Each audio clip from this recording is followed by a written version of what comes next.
பணம் கதைக்க உங்களை அன்புடன் வரவேற்கிறேன். உங்க வீட்டு வாடகை ஏன் இப்படி ராக்கெட் வேகத்துல ஏறுதுன்னு எப்போவாது யோசிச்சிருக்கீங்களா? எக்கனாமிக் சிச்சுவேஷனால, இல்ல உங்க லேண்ட்லார்ட் ரொம்ப பெராசு பிடிச்சவர்னு நினைக்கிறீங்களா? ரெண்டுமே இல்ல. உண்மை என்னன்னு தெரிஞ்சா நீங்க ஷாக் ஆயிடுவீங்க. உங்க வாடகைய முடிவு செய்றது ஒரு ஏஐ. வாங்க, இந்த டிஜிட்டல் உலகத்துக்குள்ள போய் ஒரு சாஃப்ட்வேர் எப்படி ரகசியமா உங்க பாக்கெட்ல கை வைக்குதுன்னு பார்க்கலாம். உங்க லேண்ட்லார்ட் இல்லனா அப்போ யாரு? இந்த கேள்விக்கு பின்னாடி ஒரு பெரிய நெட்வொர்க்கே இருக்கு. அதுக்கு பேரு தான் digital rent cartel. Real page மாதிரி சாஃப்ட்வேரை யூஸ் பண்ணி ஆயிரக்கணக்கான லேண்ட்லார்ட்ஸ் எல்லாரும் ஒன்னு சேர்ந்து வாடகைய ஏத்துறாங்க. யோசிச்சு பாருங்க, இது எப்படி நடக்குதுன்னு இன்னைக்கு நாம ஆழமா பார்க்க போறோம். முதல் பாகம், கண்ணுக்கு தெரியாத ரூம்மேட். யோசிச்சு பாருங்க, உங்க லேண்ட்லோர்ட் வெறும் ஒரு கம்ப்யூட்டர் ஸ்கிரீன்ல வர நம்பரை பார்த்து அதைத்தான் உங்கள்கிட்ட சொல்றாரு.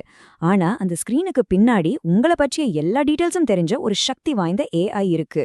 உங்க வீட்டுக்கு எவ்ளோ வாடகை வைக்கணும்னு அதுதான் டிசைட் பண்ணுது. ரெண்டாவது பாகம், பொட்டியின் மரணம். ஓகே, இப்போ ஒரு சிச்சுவேஷனை இமேஜின் பண்ணுங்க. ஒரு ஏரியால இருக்கிற எல்லா லேண்ட்லார்டும் ஒரே ஒரு ஆள் சொல்றத மட்டும் கேட்டா என்ன ஆகும்? அங்க பொட்டியே இருக்காது இல்லையா? இததான் இந்த சாஃப்ட்வேர் பண்ணுது. இதனால பழைய சப்ளை அண்ட் டிமாண்ட்னு நம்ம படிச்ச ரூல்ஸ் எல்லாம் எப்படி உடைஞ்சு போகுதுன்னு பாப்போம். முன்னெல்லாம் எப்படி இருந்துச்சு? உங்க ஏரியால 10 லேண்ட்லார்டு இருந்தாங்கன்னா அவங்க உங்களை டெனண்டா பிடிக்க போட்டி போடுவாங்க, கொஞ்சம் வெளியே குறைப்பாங்க. ஆனா இப்போ எல்லாரும் ஒரே சாஃப்ட்வேர் கிட்ட என்ன விலை வைக்கலான்னு கேக்குறாங்க. எல்லாரும் உங்க டேட்டாவை ஷேர் பண்றதால போட்டியே இல்லாம போயிடுச்சு. சோ வாடகை ஏறிக்கிட்டே தான் போகும். இதுக்கு டெக்னிக்கலா ஒரு பேர் இருக்கு, அல்காரிதமிக் பிரைஸ் ஃபிக்சிங். கேட்கவே பெருசா இருக்குல்ல? சிம்பிளா சொல்லணும்னா, போட்டி போடுறத நிறுத்திட்டு எல்லாரும் ஒன்னு சேர்ந்து ஒரு கம்ப்யூட்டர் சொல்ற விலைய வைக்கிறாங்க. லாபம் பார்க்கறதுக்கு இது ஒரு ஈஸியான வழி. ஓகே, இப்போ உங்க டர்ன். இந்த ஒரு வருஷத்துல உங்க வீட்டு வாடகை 10% மேல ஏறி இருக்கா?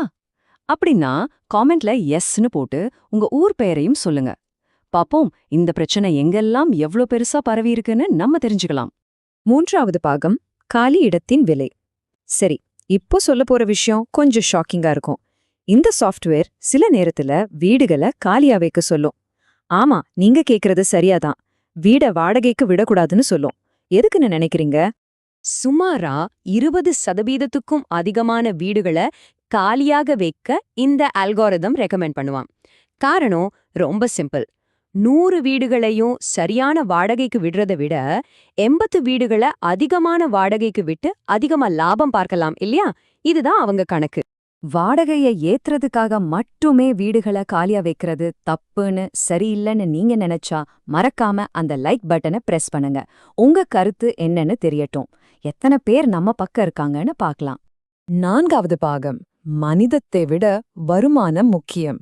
ஓகே, இதோட இன்னொரு பக்கத்தை பார்ப்போம். இந்த சிஸ்டமோட கண்ணோட்டத்துல நீங்க யாரு தெரியுமா? ஒரு மனுஷன் இல்ல, ஒரு வாடகைதாரர் கூட இல்ல. நீங்க வெறும் ஒரு நம்பர், ஒரு டேட்டா பாயிண்ட், அவ்வளவுதான். இந்த கோட்டை பாருங்க. நீங்க ஒரு டெனன்ட் கிடையாது, நீங்க ஒரு குறுகிய கால நிதி சொத்து. அப்படின்னா உங்க மேல போடுற பணம் கொஞ்ச நாள்ல லாபத்தோட திரும்ப வரணும், அவ்வளவுதான். மனித உணர்வுகளுக்கு இங்க இடம் இல்ல. இத பாத்தீங்கன்னா உங்களுக்கே புரியும். முதலீட்டாளருக்கு லாபம் சம்பாதிக்கிறது தான் 100% ப்ரையாரிட்டி. ஆனா உங்க மாதிரி ஒரு நல்ல டெனண்ட்டை தக்க வச்சுக்கிறது, அதுக்கு வெறும் 10% முக்கியத்துவம் தான். லாபம் வரணும், மனுஷன் முக்கியம் இல்ல. இதுதான் இப்போ இருக்கிற நிலைமை. இந்த விஷயம் உங்க ஃப்ரெண்ட்ஸ்க்கு தெரியுமான்னு ஒரு வாட்டி கேளுங்க. பல பேருக்கு இது தெரியவே தெரியாது. சோ இந்த விளக்கத்தை உங்களுக்கு ஷேர் பண்ணி இந்த உண்மையை எல்லாருக்கும் கொண்டு போய் சேருங்க. நம்ம எல்லாரும் தெரிஞ்சுக்கிட்டாதான் எதிர்கேள்வி கேட்க முடியும். ஐந்தாவது பாகம், இந்த மெஷின்க்கு எதிராக போராடுவது. சரி, பிரச்சனையை பத்தி இவ்ளோ நேரம் பேசிட்டோம்.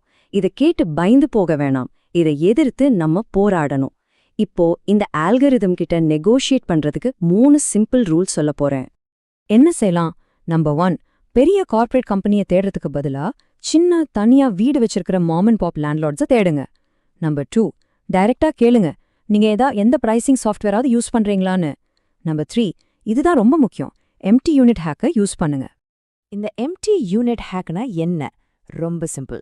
முதல்ல அந்த அபார்ட்மெண்ட் காம்ப்ளெக்ஸோட வெப்சைட்க்கு போங்க. ரெண்டாவது, அந்த பில்டிங்ல எத்தனை வீடு காலியா இருக்குன்னு கவுண்ட் பண்ணுங்க. ஒருவேளை 20க்கும் அதிகமான வீடுகள் காலியா இருந்துச்சுன்னா அவங்க சொல்ற ரெண்ட் ஹைக் ஒரு பொய். இந்த நம்பரை வச்சு இவ்ளோ வீடு காலியா இருக்கு, ஏன் நீங்க ஏத்துறீங்கன்னு தைரியமா நெகோஷியேட் பண்ணுங்க. இந்த மாதிரி உங்களுக்கு தெரியாத பல உண்மைகளை தெரிஞ்சுக்கவும் உங்களை நீங்களே பாதுகாத்துக்கவும் மறக்காம நம்ம சேனலுக்கு சப்ஸ்கிரைப் பண்ணி அந்த பெல் பட்டனையும் பிரஸ் பண்ணுங்க. தொடர்ந்து சேர்ந்து பயணிப்போம். இன்னைக்கு உங்க வீட்டு வாடகைய ஒரு மெஷின் கண்ட்ரோல் பண்றது எப்படின்னு பார்த்தோம். அடுத்த வாரம் உங்க பணத்தையே ஒரு மெஷின் கண்ட்ரோல் பண்றது எப்படின்னு பார்க்க போறோம். ஷேர் மார்க்கெட்ல நீங்க ஒரு ஷேர் வாங்க நினைக்கிறதுக்கும் அதோட விலை ஏறுறதுக்கும் நடுவுல இருக்கிற 0.0001 செகண்ட்ல நடக்கிற ஒரு பெரிய யுத்தம் பத்தி தெரிஞ்சுக்க தயாரா இருங்க.